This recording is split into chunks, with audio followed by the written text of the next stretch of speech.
Hey, Don't put your number. Don't put your number. Not putting my number and putting your number. that's my room. Okay, put my number. I'm hungry. Okay, well, don't be such a baby. I cooked you some bacon for a trail snack. I ate it already. What flavor coffee is that? An Up Dog? What's that? I don't know. Nothing. What's up with you? Huh? No. It's the Al Travis Show, and we're lucky to have our next guest on. She's Representative Kelly Fenton. Representative, thanks for coming to the program. Thank you for having me on. It's been a long time, but I'm happy to be back. It has been. I believe last time we had you on was with the cable show, and I've always appreciated you. For folks who don't know, I cover Representative. You were a representative, but you're not currently. You were elected in what, like 10 years ago, right? 2015, somewhere in there. Were you? I was elected in 2014 to the legislature. Yes. Okay, and you were in there for 1 or 2 terms. I'm trying to remember. Yeah, 2 terms. I served 2 terms, and my second term, I was an assistant majority leader at the time. Okay.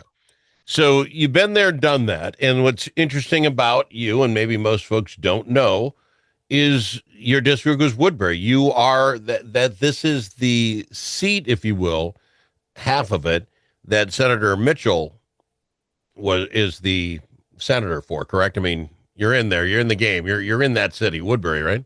That is absolutely correct. I am in Woodbury, the city that currently has had no representation. Well, let's go through this a little bit, if you don't mind. We'll do a little history on this, because you say that, and I get the point, but you've literally had representation that you may not have deserved for the last 15 months. So this Mitchell thing happens, right, 15 months ago. Mm-hmm. And due to the fact, and many people on this show said, well, Woodbury needs to be represented, innocent until proven guilty. She's been casting the deciding vote in the Senate for quite some time, right? She voted to vote that she could vote. She voted to vote that she gets to stay. She is the deciding vote on a lot of stuff. Absolutely, she was. While they didn't want to vote her out or expel her from the Senate, they did cut her from committee and caucus and whatnot. Yeah. But they continued to use her for that 34th vote for everything that they needed. Sure. Now, first you're in politics, plus this is in your backyard. How closely did you follow the whole debacle? Very closely, very closely from the get-go. From the minute it came out that she had been arrested for allegedly breaking and entering and terrorizing her elderly stepmother. Have we set a bit of a standard for what representatives and senators can do when they did not call for her to resign, or well, I guess they did, but not very wholeheartedly, and then her first trial got pushed back. They needed her for another session. Have we set that bar that you can literally break and enter into someone's home and still be a legislator for another 15, 16 months? I believe the Democrats set that bar. If you remember, not that long ago, Republicans had an issue as well, in which the Republican leadership handled very well. And believe it or not, one of the more liberal-leaning media outlets, print or online, covered it and talked about the difference in how the Democrats and the Republicans handled it. And they praised the Republicans in the way they handled it. So the Democrats set a bar that you don't need to resign. We'll back you. But I also, you have to look at the makeup of the Senate. 33. They needed her vote. They absolutely needed her vote. So they, didn't do the right thing. Sometimes the right thing is really, really hard to do. They should have done the right thing, and they didn't. All right, so where we're at. I think many of us followed very closely the trial. It did not change much. I was hoping there'd be something there, and there wasn't. She did what she did. She got found guilty on both. She'll appeal it. Why would you not? That's part of our system. But what I'm interested in is your thoughts on that. Her lawyer comes out and says, well, we got a few things to tidy up over here. We'll resign in a couple of weeks. Maybe that doesn't sound bad to people. It's another paycheck. It's another health insurance for the child that we get to pay. Well, it's not the child's fault. I get that. But you make a plan. You're a parent for 15 months. This day was coming. I want to tidy up some things at the office and some constituent services stuff. How much BS is that? And why do we take another 2 weeks now? I think it is absolutely BS. It's almost appalling and offensive that in that press release that they put out. Look, I believe as I read through it, there are two things. She needs another month of a paycheck and health insurance. But she also, to me, it looked like if you're looking for sympathy in sentencing, which is something that I read in that press release, it's not working. It's offensive. It's appalling. And guess what? You broke the law. You've been convicted of it. You should have thought about these things prior to getting in your car in the middle of the night and going and committing this crime. You should have put your children first. You should have thought of them. There are ways to handle the issues that she claimed as to why she was there. And she didn't handle them that way. So you should have thought about this. It's offensive. It's appalling. She should resign immediately. And she had 15 months to know that this day could be coming. You should have had a plan in place for that time as well. Even if you thought you're going to win, you have a plan B in case something goes south. She was in the service for a long time. They always had the second play. The Eichhorn thing, so Senator Eichhorn gets picked up with the prostitution sting. I remember on this show, and I want to say it was probably Tuesday, maybe it was Monday, the Republicans were going to oust him out of the Senate. They were going to have that vote and oust him out. I said, hey, I don't even think he's out of jail yet. I think you at least got to give him time to resign. And like an hour before that vote was cast, his lawyer did drop his resignation letter. And because right now, never in the state of Minnesota have we booted someone from the Senate. I thought that was the right way to handle it. But this happened within days. We now have a convicted twice felon that has that ability to vote in Minnesota. Should there be a special session call for one day for nothing more than getting her out, even though she's going to do the pity card, but I need the check? Should the governor have a special session one day, everybody agree, we're asking you to leave? Because I think she'd end up resigning anyway to not have that disgrace of being the only one, but force her hand on it instead of giving her 2 weeks. I think honestly, they should have called it a long time ago. The Democrats should have made the hard decision a long time ago. At this point, we know it's coming. There's a date out there, less cost to the taxpayer in terms of a special session to do this. She personally should have resigned at the start of this because it's been a distraction the entire time since day one when she was arrested for this. She had no self-awareness. And something that came out in the trial that was clear to me is that she was desperate for money. And that, I believe, two things, they kicked the can. She needed a paycheck. She needed the paycheck. And so, of course, there's nothing in the law that says you need to resign. We can force. There's nothing in the law that says she needs to do it of her own free will. And she chose not to. But it tells me very narcissistic behavior, very entitled behavior, self-important behavior, as well as lack of any self-awareness to the distraction that you are in the community in which you serve. All right, Representative, let's go to break. I want to ask you about a couple of things. We have a bunch of special elections coming up. Did you know Senator Anderson? I mean, we're skipping this today. There's so much going on. Senator Anderson passed yesterday. Really nice guy. Bruce has been on the program a couple times. We really enjoyed him. He passed. That's another special election. Did you happen to know Anderson? I don't know if you guys ran into each other. I actually did. I have fond memories of him. Look, the first time that Senator Anderson and I worked together was back in 2011. When I was at the helm of the party, as you know, I was in party leadership for the GOP. He and I worked together as we came together with the Democrats as well, and Secretary of State and whatnot, for some election reforms. What a wonderful human being. I was sad to learn of his passing as well. All right. We're going to go to break. We'll leave it with prayers to his family and friends and all involved because that's just tough to deal with. And we'll be back after this with a little bit more with none other than Representative Kelly Fenton. Think about it. Now that school's out for the summer, how are Minnesota students doing? Not very well. Minnesota ACT scores fell again last year and are the lowest they've been in 10 years. In fact, fewer than half of Minnesota students can either read or do math at grade level. Think about it. We used to brag about our schools. Now we're losing to states like Mississippi. Visit AmericanExperiment.org for more information. Think About It is brought to you by Center of the American Experiment, Minnesota's think tank.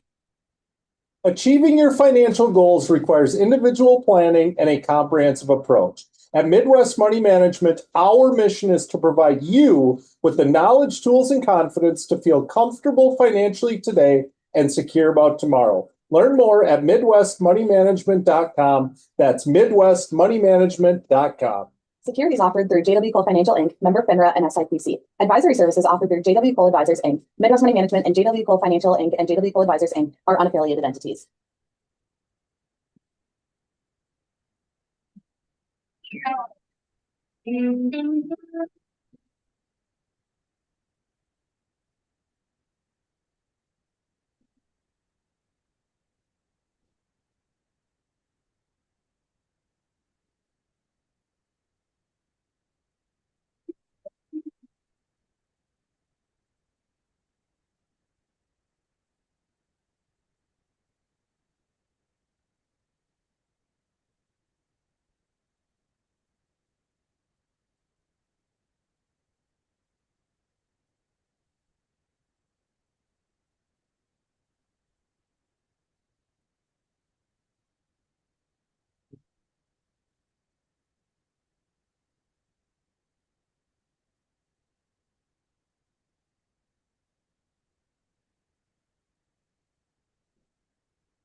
Talk amongst friends. The Al Travis Show. Nothing but talk. We're lucky to have Representative Kelly Fenton on the program with us. Representative, this is just besides being strange for so many reasons this year. We have had already 3 special elections with the guy who ran but didn't live in the district, D6 seat. Eichhorn has already been replaced. And now we're looking at least 3 more with the Hortman seat, the Mitchell seat, and now Anderson's seat. A couple of these people that are now running for those seats win. There's 2 more coming. We have 8 special elections this year. I'm asking you in a general sense, because I think this from the governorship on down. Minnesota is probably as prime for Republicans to get back in the saddle as it ever has been. Education is down. We're spending more money than ever before. We're having fraud after fraud after fraud. It would seem that if you were ever want to be in politics, now is the time. Your thoughts, because you pay attention, in literally in your own district even, are good quality Republicans lining up? You know, you well, looked up, put you me did on- that eye roll over thing. And I'm like, what I mean, you get what I'm saying. How do we not have people jumping to run against this governor if he's going to be at? How do we not have them running? I mean, we have a few in the CD2, but you get my point. This should be an opportunity for Republicans to say no more like it's been. The divisive climate and things that have happened here in Minnesota and the things you have to deal with. I mean, I can talk from experience of when I was there back up and through 2018, things that I was dealing with, where the sergeant of arms had to, get involved. It hasn't gotten any better. And I think that those types of things actually prevent really good, formidable, quality candidates from getting in these races. You're absolutely right. Some of this, though, is, the MNGOP should own. We should be building that bench. And I feel like we've lacked in that. There have been issues at the party they've had to deal with. I understand that. But first and foremost, let's start building that bench of good quality candidates, preparing them, getting them ready to run. Yeah, I mean, you look at the differences in the two of these. Three. Anderson's seat looks pretty safe. He's in a pretty red district. Hortman, as I understand it, her district really was back and forth. She actually lost it a couple times before she got it, but beloved now. I mean, that was her seat as long as she wanted it. And there's some weight to the fact of why the special elections happen. That might be a hard seat for the Republicans to take, correct? I mean, plus, how nasty, if you will, can you get? It's going to be a pretty much, pillow fight. I mean, you bring up something with the Hortman seat, and I always praised her for this. One thing Hortman understood was strategic operations with elections, and that she did something that I've said when we recruit candidates, we need to get them to commit to do, because it makes a difference. She ran 3 times before she actually won. Yeah. And I applaud her for that. Congressman John Klein, was a perfect example of a Republican who ran 3 times and won. We need to get our candidates, especially in these larger, statewide races, our formidable candidates, we need to get them to commit to running more than once. It takes time. You build your name ID. ID matters. So I have to applaud Hortman because she did it right when she continued to run. That being said, though, I believe that the seat could be much harder I believe that the suburbs are going more blue. And right now you have the socialist faction of the Democratic Party making inroads in areas, as you see what's happening with the mayoral election in Minneapolis. And even out here in Woodbury, we have a socialist wing of the Democrat Party has already announced running for the seat, the Mitchell seat. So that also is into play. Let's talk that Mitchell seat. So the Mitchell seat is currently blue. I get that. But she has done a number on the folks in your district, right? I mean, just not thinking, I'm trying to be mean. She thought she was innocent, but she was not. She has been off of all the committees and that sort of thing, not underrepresenting her people. Is there a negativity in Woodbury for that says, let's get the Republican back in? Is there some swing to that pendulum that you can feel in Woodbury?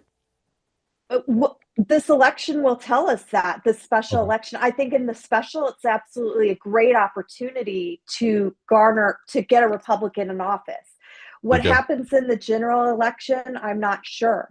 I can tell you one thing, though, is that the average citizen here in Woodbury, as you hear people talking out and about, is they were not happy with her. They do not believe she should have stayed in office. She should have resigned of her own, self, but they were not happy. And Woodbury has been waiting we have water issues out here.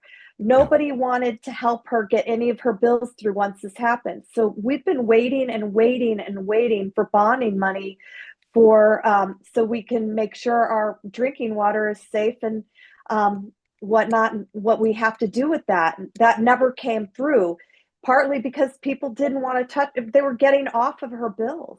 So the general community member in Woodbury was very upset and thought she should have resigned early on. All right. With the last 30 seconds, then with that attitude, do you feel there'll be a big fight for this seat? And what I mean by that is everybody throw all the ammo at it, because this seat could change this from 34-33 to 34-33 the other way, this one seat.